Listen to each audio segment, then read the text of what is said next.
ഭാഗം 6 സ്നേഹിത തുടർന്ന് കേൾക്കുക. മല്ലികയെ ശ്രീമംഗലത്ത് കൊണ്ടാക്കാൻ ഇഷാനി മല്ലികയോടൊപ്പം പോയി. കുറേ ദൂരം കാറ് പിന്നിട്ടപ്പോൾ മല്ലിക പറഞ്ഞു, ഇതുവരെയും മോളുടെ പേരൊന്ന് ചോദിച്ചില്ല. എന്താ മോളുടെ പേര്? ഇഷാനി എന്നാണമ്മേ, അവൾ ചിരിച്ചുകൊണ്ട് പറഞ്ഞു. മോളുടെ വീട്ടിൽ ആരൊക്കെയുണ്ട്? മല്ലിക ചോദിച്ചു. എൻ്റെ വീട്ടിൽ ചേച്ചിയും അനുജനും അപ്പച്ചിയും ഉണ്ട്. അമ്മയും അച്ഛനും? മല്ലിക സംശയത്തോടെ ചോദിച്ചു. കുറേ വർഷങ്ങൾക്ക് മുമ്പ് ഒരു കാർ ആക്സിഡന്റിൽ അവർ മരിച്ചു, ഇഷാനി വിഷമത്തോടെ പറഞ്ഞു. മല്ലിക വേഗം അവളുടെ തോളത്ത് കൈവച്ചുകൊണ്ട് അവളെ സമാധാനിപ്പിച്ചുകൊണ്ട് പറഞ്ഞു, ഏറ്റവും ഇഷ്ടമുള്ളവരെ ദൈവം ആദ്യം വിളിക്കുക. അമ്മ പറയുന്നത് ശരിയാണ്, ഇഷാനിയും പറഞ്ഞു. വണ്ടി ശ്രീമംഗലത്തിൻ്റെ കവാടം കടന്ന് അകത്തേക്ക് വന്നു. വണ്ടിയിലിരുന്ന് അവൾ ചുറ്റും നോക്കി. ഒരു റിസോർട്ടിലേക്ക് പോണ പ്രതീതിയായിരുന്നു ചുറ്റുവട്ടം മുഴുവനും. മുറ്റത്തിന്റെ ഇരുവശവും ചെടികൾ കൊണ്ട് നിറഞ്ഞിരുന്നു. ചുറ്റുവട്ടം മുഴുവനും ഒരു പച്ച പരവതാനി വിരിച്ച പോലെയായിരുന്നു ചെടികൾ നിൽക്കുന്നത്.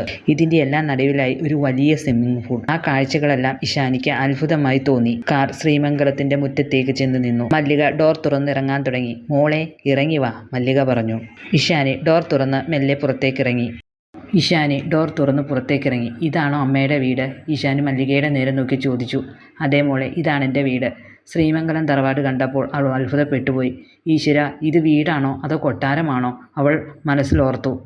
ആ വീടിൻ്റെ ഭംഗി അവൾ മുഴുവനുമായിട്ട് ആസ്വദിച്ചുകൊണ്ട് നിൽക്കുകയായിരുന്നു അവിടെ. എന്താ മോളെ അവിടെ ആലോചിച്ച് നിൽക്കുന്നത്? വാ, അകത്തേക്ക് വാ, മല്ലിക വിളിച്ചു. ഇഷാനി മല്ലികയോടൊപ്പം വീടിൻ്റെ പൂമുഖത്തേക്ക് കയറി.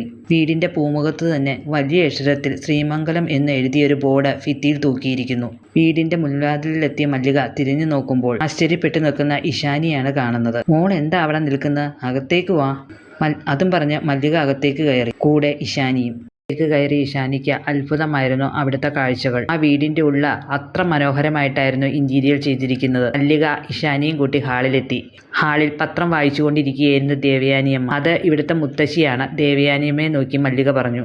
അമ്മേ, മല്ലിക വിളിച്ചു. ദേവയാനിയമ്മ പത്രം മാറ്റി നോക്കി. മല്ലിക ഇഷാനിയും കൂട്ടി ദേവയാനിയമ്മയുടെ അടുത്തേക്ക് എത്തി.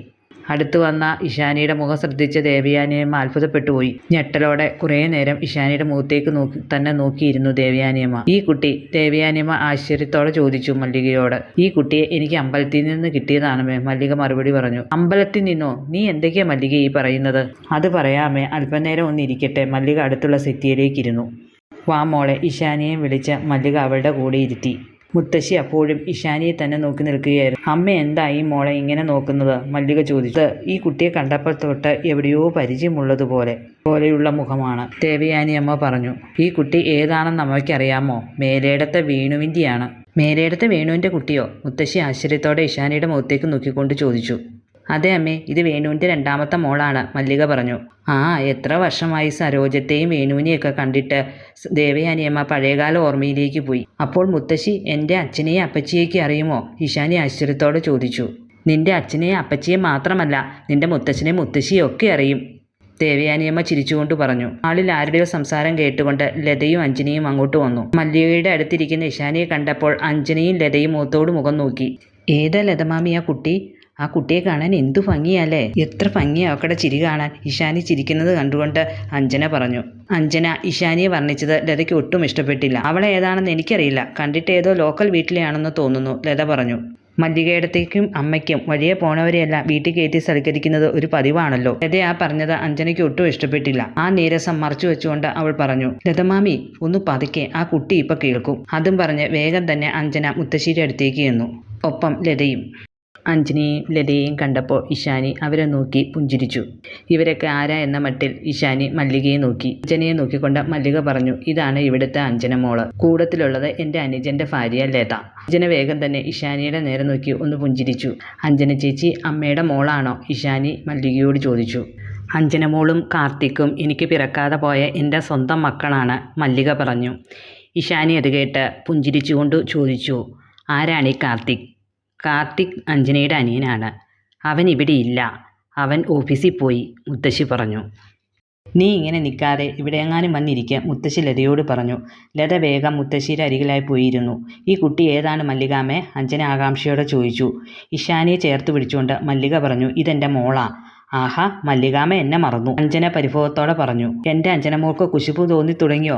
മല്ലിക ചിരിച്ചുകൊണ്ട് ചോദിച്ചു. ഒരാൾ മല്ലികാമ്മയുടെ മോളാണെന്ന് പറഞ്ഞ് എനിക്ക് അല്പം കുശുമ്പൊക്കെ വരും, അഞ്ജന അല്പം പരിഭവത്തോടെ പറഞ്ഞു. എല്ലാവരും അത് കേട്ട് പൊട്ടിച്ചിരിച്ചു. ഇതൊന്നും ലതയ്ക്ക് ഇഷ്ടപ്പെടുന്നുണ്ടായിരുന്നില്ല. ഇഷാനിയെ കണ്ടപ്പോൾ തൊട്ട് ലതയ്ക്ക് എന്തോ ഇഷാനി ഇഷ്ടമായിരുന്നില്ല. മുത്തശ്ശി ഇഷാനിയെ നോക്കിക്കൊണ്ട് പറയുന്നു, ഈ കുട്ടിയെ കാണുമ്പോഴൊക്കെ എനിക്ക് ഒരാളുടെ ഓർമ്മ വരുന്നു. ആരുടെ മുത്തശ്ശി? അഞ്ജന ആകാംക്ഷയോടെ ചോദിച്ചു. അമ്മുവിൻ്റെ മുഖം. എല്ലാവരും പരസ്പരം മുഖത്തോട് മുഖം നോക്കി. അമ്മുവോ? അതാരാണമ്മേ? ലത ചോദിച്ചു. കൃഷ്ണേട്ടൻ്റെ ഒരേ ഒരു സഹോദരിയാണ് അമ്മു. ആ അമ്മുവിൻ്റെ മുഖഛായയാണ് ഈ കുട്ടിക്ക്, ദേവയാനിയമ്മ പറഞ്ഞു. ഇഷാനി ഒന്നും മനസ്സിലാകാതെ മുത്തശ്ശിയെ നോക്കി. കൃഷ്ണേട്ടൻ എന്ന് പറഞ്ഞാൽ അഞ്ജനയുടെ മുത്തശ്ശനാണ്, ദേവയാനിയമ്മ ഇഷാനിയോട് പറഞ്ഞു. പറഞ്ഞ് ഈ അമ്മ ഇനി മേപ്പാളൻ പറഞ്ഞത് ഇവളെക്കുറിച്ചാണെന്ന് പറയുമോ? ലത മനസ്സിലോർത്തു. എങ്ങനെയും ഇവളെ ഇവിടെ നിന്ന് ഓടിക്കണം, ഇനി ഇവൾ ഇങ്ങോട്ട് കയറി വരാത്ത വിധം. അങ്ങനെ നിഗൂഢ ലക്ഷ്യത്തോടെ ലത നിന്നു. ഞങ്ങളാരും അമ്മുവപ്പച്ചീനെ കണ്ടിട്ടില്ല, ഒരു ഫോട്ടോ പോലും അമ്മുവപ്പച്ചയുടെ ഇല്ല, അഞ്ജന പറഞ്ഞു. നീ എന്തിനാ അഞ്ജന മോളെ മരിച്ചു പോയവരെ പറ്റി ചിന്തിക്കുന്നത്? അവരുടെ ഫോട്ടോ കണ്ടിട്ട് എന്താ കാര്യം? ലത അല്പം നീരസത്തോടെ പറഞ്ഞു. വിഷയം മാറ്റാൻ എന്ന നിലയിൽ, ഇവൾ മല്ലികേടത്തിയുടെ കൂടെ വന്നത് എന്തിനാണെന്ന് പറഞ്ഞില്ല? ഇഷാനിയെ നോക്കിക്കൊണ്ട് ലത ചോദിച്ചു. ഇഷാനിയെ ചേർത്ത് പിടിച്ചുകൊണ്ട് മല്ലിക പറഞ്ഞു. ഈ ഇഷാനി മോളാണ് എന്നെ രക്ഷിച്ചത്. ഒന്നും മനസ്സിലാകാതെ ദേവയാനി ഇഷാനിയുടെ മുഖത്തേക്ക് നോക്കി. അമ്പലത്തിൽ നിന്ന് ഇറങ്ങുമ്പോൾ അമ്മയ്ക്ക് ചെറിയൊരു തലചുറ്റൽ, ഇഷാനി പറഞ്ഞു. ദേവയാനി അമ്മ വേവലാതിയോടെ മല്ലികയെ നോക്കി. അഞ്ജന വേഗം മല്ലികയുടെ അടുത്തേക്ക് വന്ന് സെറ്റിയിലിരുന്നു. എന്താ മല്ലികാമ്മയ്ക്ക് എന്താ പറ്റിയത്? അഞ്ജന വെപ്രാളത്തോടെ ചോദിച്ചു. എൻ്റെ അഞ്ജന മോളെ, എനിക്കൊന്നും പറ്റിയില്ല. അമ്പലത്തിൽ പ്രദക്ഷിണം ചെയ്തുകൊണ്ടിരുന്നപ്പോൾ ചെറിയൊരു തലകറക്കം പോലെ വന്നു. ഈ കുട്ടി എന്നെ പിടിച്ചു, അത്രയേ ഉള്ളൂ. അല്ലാതെ നിങ്ങൾ പേടിക്കുന്നത് പോലെ ഒന്നുമില്ല, മല്ലിക പറഞ്ഞു. മല്ലികെ, നീ പറയുന്നത് സത്യമാണോ? നിനക്ക് കുഴപ്പമൊന്നുമില്ലല്ലോ? ദേവയാനിയമ്മ ചോദിച്ചു. ഇല്ലമ്മേ, എനിക്ക് കുഴപ്പമൊന്നുമില്ല, മല്ലിക പറഞ്ഞു. അഞ്ജന മോളെ, ഈ മോൾ ആദ്യമായിട്ടാണ് ഈ വീട്ടിൽ വരുന്നത്. എന്തെങ്കിലും കുടിക്കാനെടുക്കും, ഞങ്ങൾക്ക് രണ്ടുപേർക്കും. ശരി മല്ലികാമ്മേ എന്നും പറഞ്ഞുകൊണ്ട് അഞ്ജന അകത്തേക്ക് പോയി.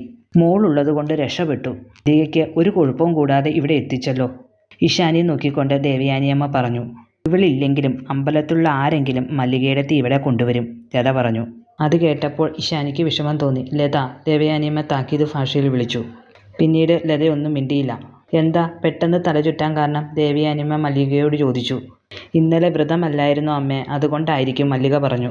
ആരോഗ്യം നോക്കിയ വ്രതം നോക്കാവൂ എന്ന് പലവട്ടം ഞാൻ പറഞ്ഞതല്ലേ നിന്നോട്? ദേവയാനിയമ്മ മല്ലികയെ വഴക്കു പറഞ്ഞു. സാരമില്ലമ്മേ, അതുകൊണ്ടല്ലേ എനിക്ക് ഇതുപോലൊരു മോളെ പരിചയപ്പെടാൻ പറ്റിയത്, ഇഷാനിയുടെ കയ്യിൽ പിടിച്ചുകൊണ്ട് മല്ലിക പറഞ്ഞു. അത് കേട്ടപ്പോൾ ദേവയാനിയമ്മ ഇഷാനിയെ നോക്കി ചിരിച്ചു. അഞ്ജന വേഗം ജ്യൂസുമായി അങ്ങോട്ട് വന്നു. ഈ കഥയിലെ തുടർന്നുള്ള ഭാഗങ്ങൾ കാണണമെങ്കിൽ സബ്സ്ക്രൈബ് ചെയ്യുക, ലൈക്ക് ചെയ്യുക.